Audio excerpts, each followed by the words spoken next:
समस्त को शुभेच्छा साधुवाद।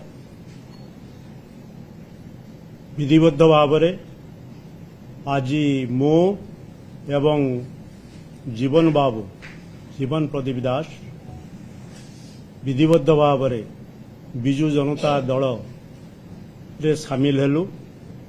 नवीन निवास रे सुप्रीमो नवीन पट्टनायक नेतृत्व रे एवं तांको उपस्थित रे आमे दुई जन विधिबद्ध भाव आमे विजु जनता दल रे सामिल हेलु एवं विजु जनता दल रे श्रृंखलित कर्मी हिसाब रे आमे कार्य करिवु। बालेश्वर जिले में किपरि भाव में विजु जनता दल अधिक संगठित हो पारिबो, अधिक मजबूत हो पारिबो, सेतिपाई आमे मिलेमिशि समस्ते काम करिबा। यह होची आजिकार कार्यक्रम। सेतिपाई आपण माने समस्ते जानिचंती बस्ता निर्वाचन मंडली रु पांच थर मु निर्वाचित होइछि। एककालीन कंटिन्यूअस प्रोसेस रे 5 थर निर्वाचित होइछि एवं लोकंक सहित बालेश्वर जिला लोकंक सहित उतप्रुत भाव में जड़ित मंत्री थिला बेले एवं मंत्री नथिला बेले समस्त सहित सुसंपर्क से जितेबाला बालेश्वर जिलार विजु जनता दल सभापति थी आगु विजु बाबू समय प्रभात पुरुष विजु बाबू समय जितेबाला थिले सेतेबाला मु जनता दल मु सभापति बालेश्वर जिलार सभापति थी एवं सभापति हिसाब से बालेश्वर जिलार विभिन्न ग्राम विभिन्न पंचायत विभिन्न स्थान निर्वाचन मंडली को गस्त करिछि एवं करुथली एवं संगठन को अधिक मजबूत करुथली। सेतिपाई आज मध्य से चिंताधारा नहीं आमे काम करिबा ए समस्त को आपणार करी समस्त सुख दुख साथी हवा। मु कौनसी दल रे आगरु नथिली एवं विधिबद्ध भाव में 2 वर्ष धरी मु थिली अलगा थिली घरे बसथिली एवं स्वाधीन हिसाब रे मु थिली एवं विजु जनता दल रे किपरि भाव में प्रवेश करी से नवीन पट्टनायक निर्वाचन पर आसी मु साक्षात करथिले। नवीन बाबू को अनुरोध करी जाइथिली।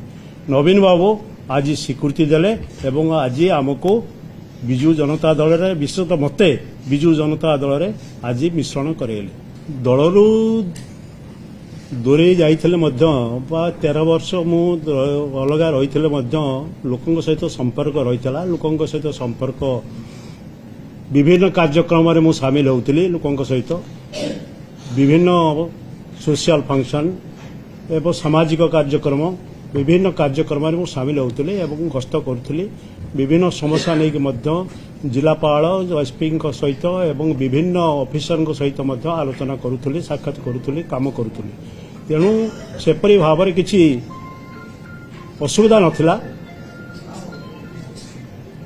दूरे रहिबा से किसी असुविधा मध्य नथिला।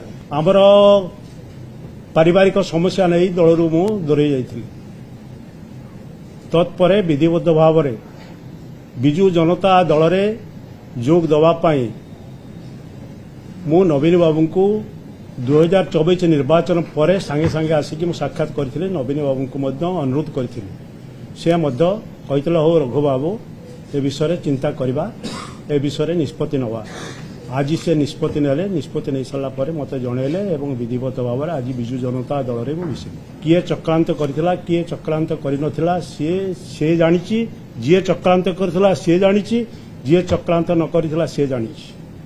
तेणु से विषय कौन वक्तव्य दवा उचित हेनी। सी निर्देश देले दल को मजबूत कर। बालेश्वर जिले में किपरि भाव में दल मजबूत हम संगठित हो पार एवं जो 8टा निर्वाचन मंडली अच्छी 8टा निर्वाचन मंडली रे किपरि भाव में दल को अधिक संगठित करा जाई पारिबो, दल मजबूत हम एवं 29 मसीह किपरि दल क्षमता को फेरिबे से विषय कार्यक्रम जेतेबाले पार्टीर सुप्रीमो विजु जनता दलर पार्टीर सुप्रीमो नवीन बाबू निष्पत्ति नेले सेतेबाले ए कार्यक्रम हला बा निष्पत्ति नियागला। विजु जनता दल आमे सब फाउंडर पार्टी फाउंडर लोक फाउंडर आमे करछु। विजु जनता दल जेतेबाले गठन होए विधानसभा रे सेतेबाले मु विरोधी दलर सदस्य थिली, एमएलए थिली। विजु बाबू प्रभात पुरुष विजु बाबू विरोधी दल नेता मध्य थिले। तापर से तो चलीगले आमको छाड़ी चलीगले तत्पर जितेबाला विजु जनता दल गठन है से फाउंडर मेंबर हिसाब से आम सब मेंबर थी। विजु जनता दल आम निज घर तेणु विजु जनता दल घर को फेरवाई कार्यक्रम करने आम बद्धपरिकर मु कही सारी से निर्देश देले आज जी वक्तव्य जनागला बालेश्वर जिलार विजु जनता दल को संगठन को मजबूत करने से कहते।